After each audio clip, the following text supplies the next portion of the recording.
Got a lot of visitors here today. It's wonderful to have you here with us. We have a number of our normal family who's traveling. We have family who are sick that we're praying for, and we'd ask you to continue to pray for those people. We have family in town that don't feel like visitors, like Nick and the kids. That's pretty awesome. Rosengardens are still loitering around. Shake them off soon, maybe. I don't know. No, it's been amazing. Having them around has been really good. I want to do a quick plug before we get started in our lesson today. This coming year, so that starts in about 12 hours, we are going to do a new series of classes that are kind of online. This series is going to replace what used to be the FIFO study, which took place on WhatsApp, and the Zoom study, which obviously. And so this is going to we're going to combine using WhatsApp and Zoom if you want to be part of the Zoom part of it. But basically, like Roger and myself, we will put out like questions and notes on the book of Acts on WhatsApp, and you would be in the private group with us. And if you wanted to put stuff on there, you could. You could just use it as your own personal Bible study. You could study with people in your house or with a friend. It's really versatile what you want to do with it. Then at the end of whatever, when we're ready to start the next chapter, I'll post like a little video on there where I kind of give a synopsis. If people have asked questions, I might answer some of those questions. And then we'll also have like a Zoom sort of summary catch-up time together for anybody that wants to be a part of that, if they want to have sort of more of that group Bible study experience. So I like the idea that this is a really versatile opportunity for you. You can sort of treat it the way you want to treat it. And it's going to carry, Lord willing, right through 2024. And we're going to go through the book of Acts. So if you want to be a part of that, you can text me or email me or tell me face-to-face. But if you tell me face-to-face, I'm going to tell you to text me because my memory is not great. But yeah, we would really love for you to be a part of that. I think it's going to be a good experience. So like Damo said earlier, last week he did an incredible job of kind of recapping 2023 and talking about all the things that we have to be thankful for here at Malaga, and we do indeed have a lot of things to be thankful for.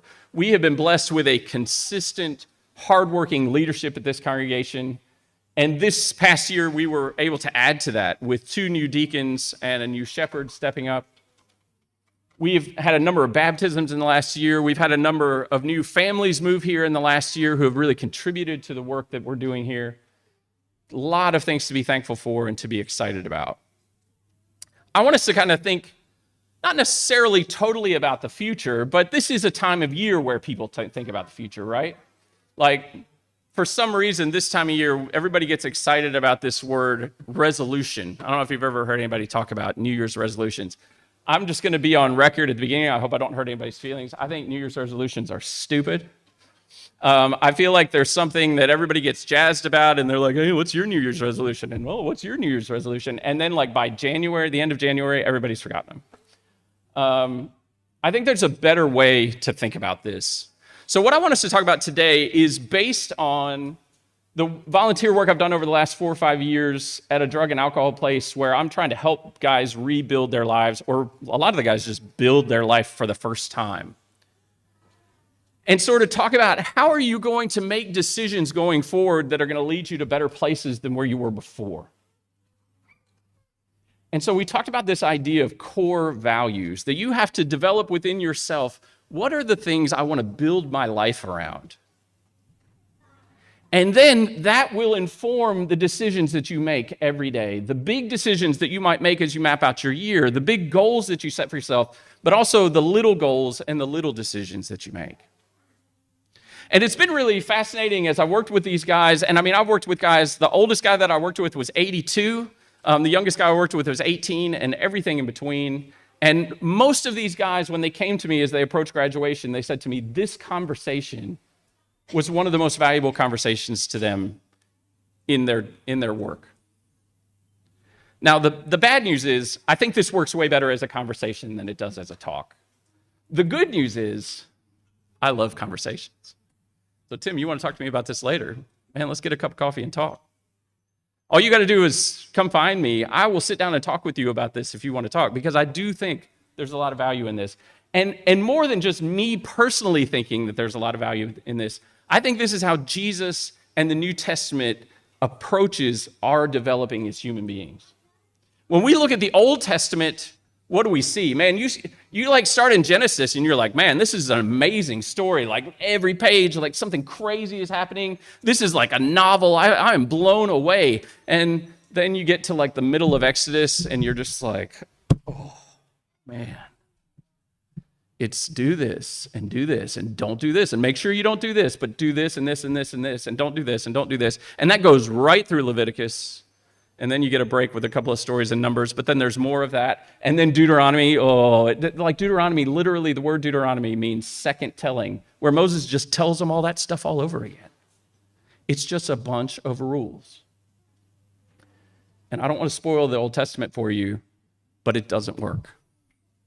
Giving people a bunch of rules to follow doesn't work. And it's not that God had to have the Old Testament to figure that out. God knew that that wasn't exactly how it would work. He was pointing us towards Jesus because Jesus had a better way. If you're a parent, setting a bunch of rules for your kids doesn't work. We have to set rules as parents. I'm not telling, if you're a kid, I'm not saying you can totally ignore any rules your parents have. No, parents have to set some rules. But what works is to say, our family has some principles that we live by in this house. What we see in the Bible is Jesus and the New Testament writers, they set principles.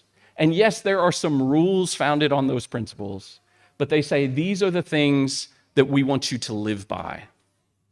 Because the beautiful thing about a principle is that it's adaptable to any situation.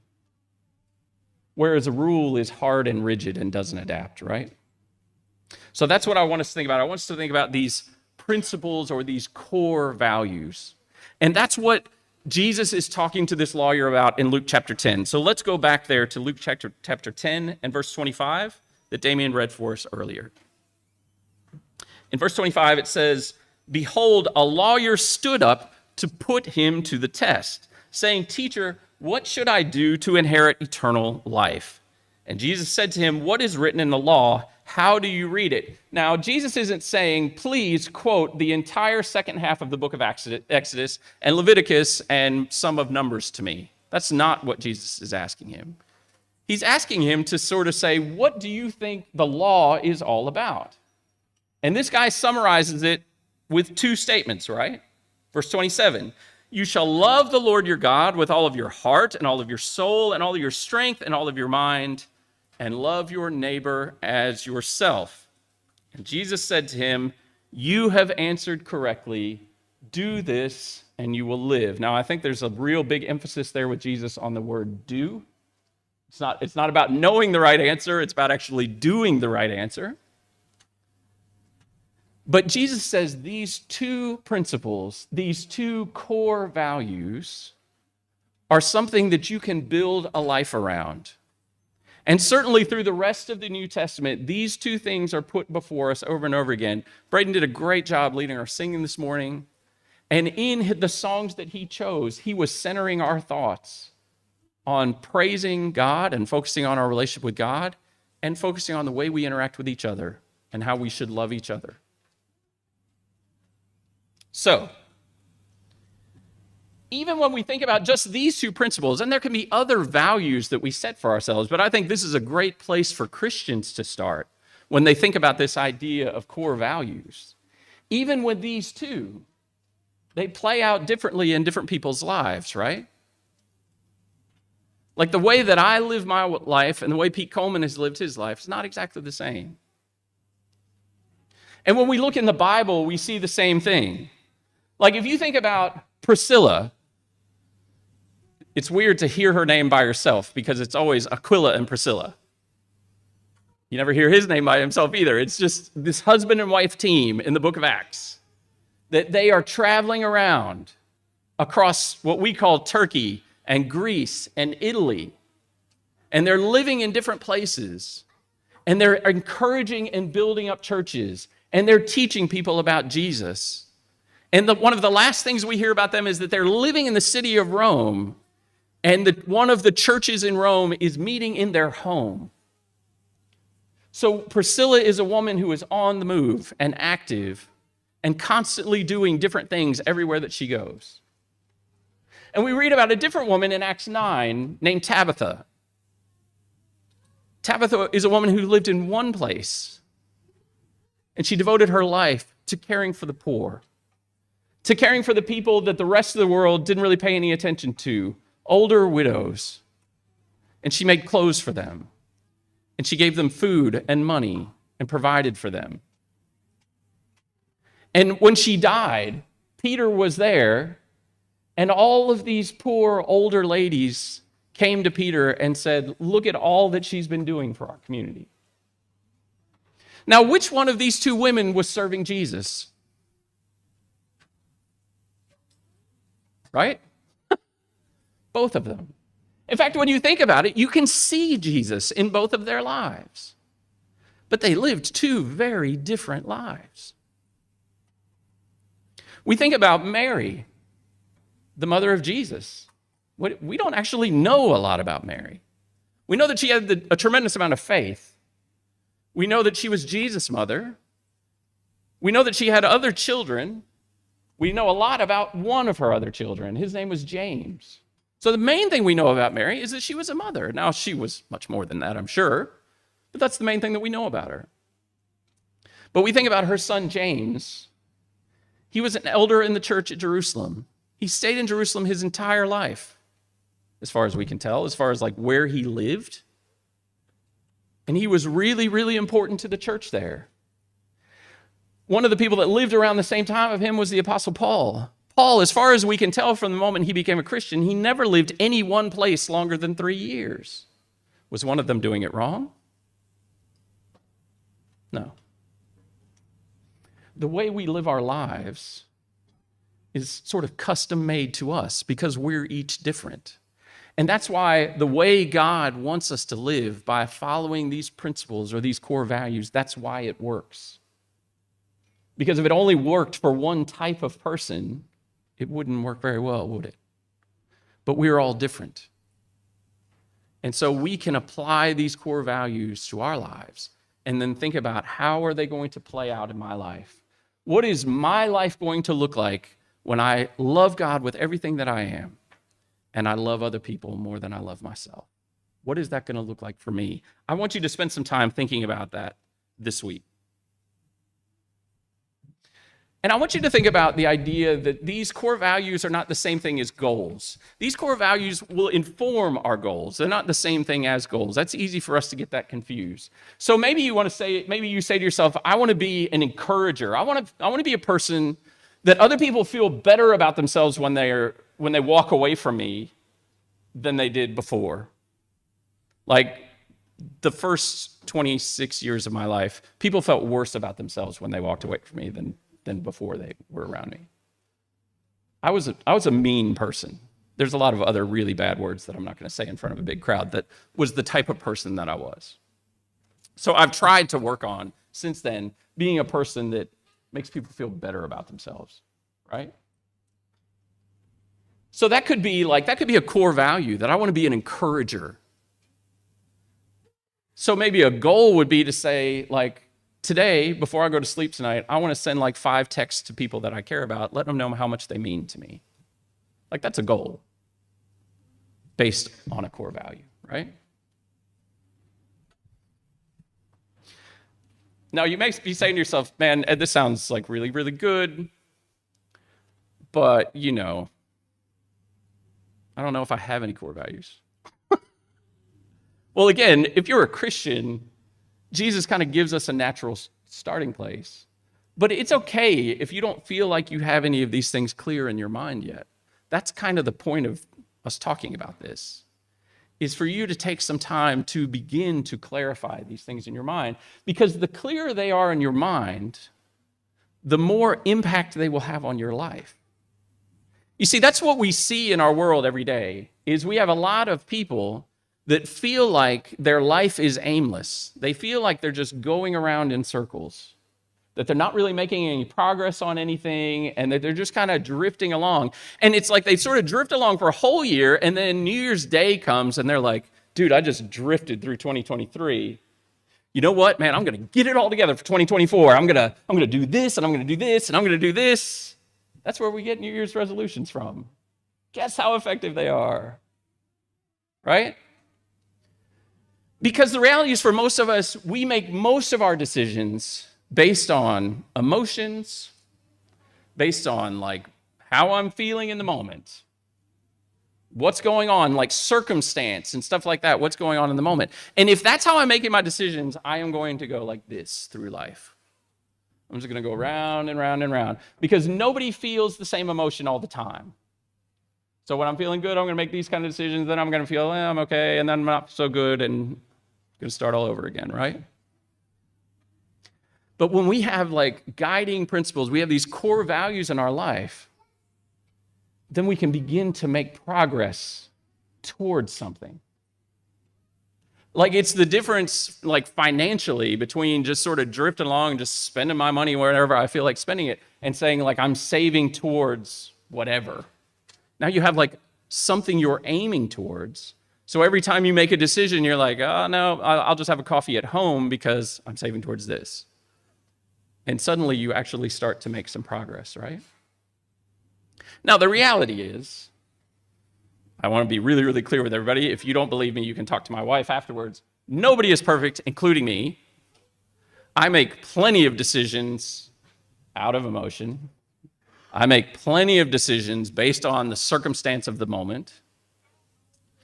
But the clearer these core values are in our hearts and in our minds, the sooner we pull ourselves out of making a bunch of decisions out of emotion and circumstance and get back on track towards whatever it is that we're living our life doing.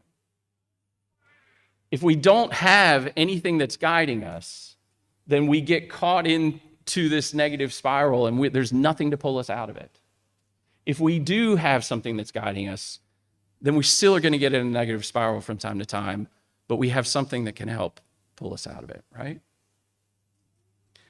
Jesus says, love God, love other people. So if you're sitting here today and you're sort of saying, I feel like I don't really have anything, I want you to give some time to think about it. Because the reality is, you probably do have some things that you've built your life around. Maybe you just haven't thought about it so clearly. So it is worth giving yourself some time to think about it. Now, if you're young, maybe you haven't done that yet, but there is no time like the present to begin to think about it. And you don't have to sort of say, well, whatever this thing is, I just have to think about it this way and do it this way for the rest of my life. Like, I think as a Christian, loving God and loving other people should be a core value for our whole life, but what that looks like changes over time. I have a friend who, he really wanted to dedicate himself to caring about the church in Southeast Asia. He's an American. And when he was younger, I actually didn't know him when he was younger, but when he was younger, he spent a lot of his money traveling to Southeast Asia and working with churches there and caring for and supporting Christians there. And then when I met him, he was like a middle-aged man, and he had a wife and kids and a lot of responsibilities, and he couldn't really do that.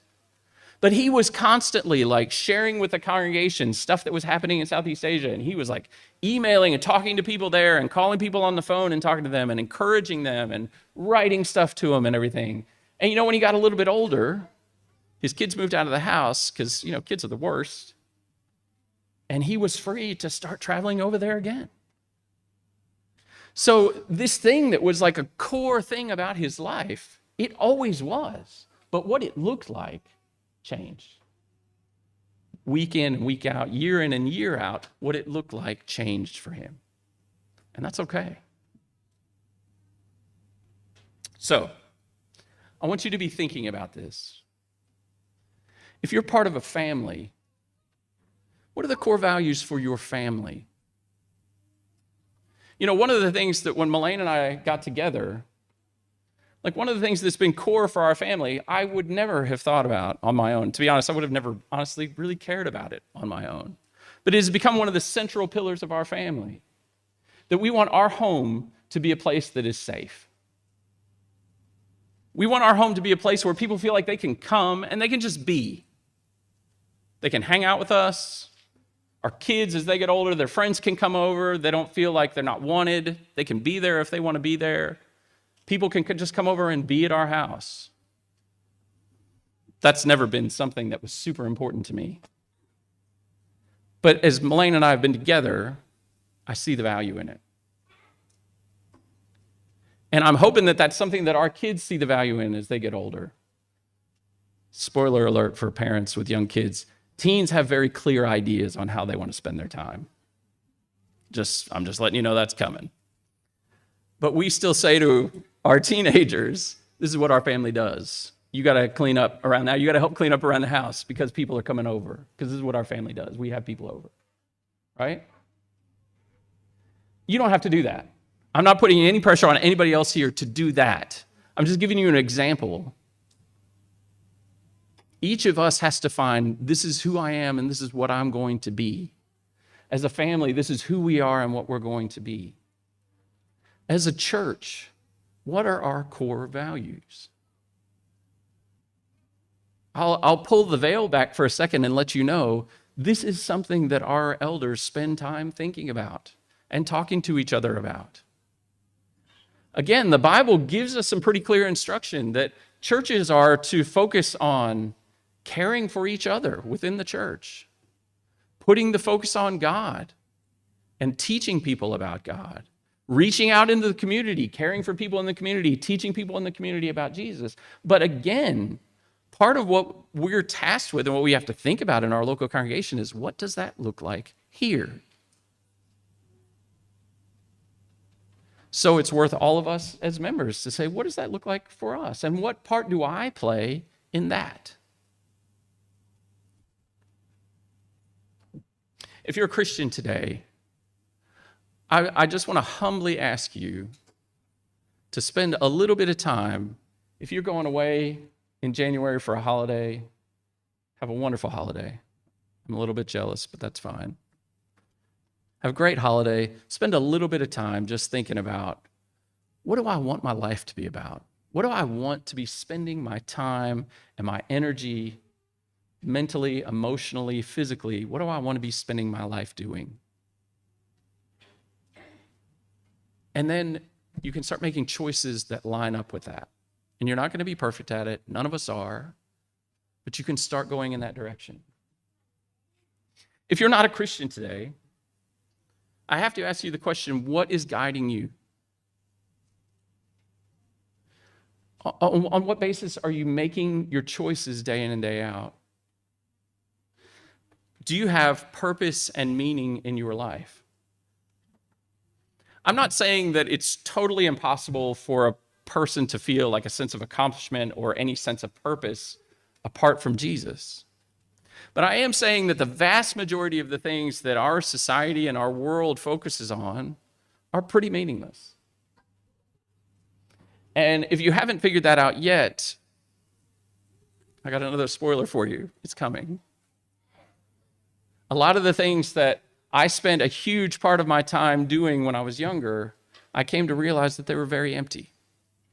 And that even when I achieved them, I didn't get the sense of accomplishment and joy out of them that I hoped that they would provide for me. And yet I think one of the most extraordinary things that Jesus offers us is true purpose. Yes, he gives us forgiveness of sins, and I really can't overestimate how big a deal that is. That's a really, really big deal. That's a whole nother talk. He gives us eternal life. Again, a whole nother talk. That is a huge, huge deal. But I want you to think about the fact that he gives us true purpose. That when you live a life in Jesus, everything that you do can matter on a scale that it didn't before. And that's not to put pressure on you. That's to say that you can live a life that now becomes a part of a whole that is so much bigger than anything that you or I could do on our own. And there is value and beauty and life in that. And Jesus is calling you to that. He's not trying to strong-arm you into it. He's not trying to force you into it. He's not trying to guilt you into it. He's inviting you to it, to say you could be a part of this as well. So if you're a Christian, what are the core values that you're building your life around? If you want to talk to me about it, I would love to talk to you about it. If you're not a Christian, you can be one today. You can give your life to Jesus. What you need to know to become a Christian is very, very little. The starting place for a Christian is that I believe that Jesus is the Son of God, that I believe that he is still alive today. That is all you need to know to get started. From there, you are baptized into Jesus. That is where you are united with him eternally. And then you go from there. There's lots more to learn. There's lots more to do. But that's where you start. And you can make that start today if you want to. I thank you guys so much for your time. I pray that God has blessed you in this year. I pray that he will bless you in the coming year, however much time we have left. And I pray that we can be a blessing to the people around us in our choices. Thank you guys so much for your time. I think we've got one more song. Brady, thanks, man.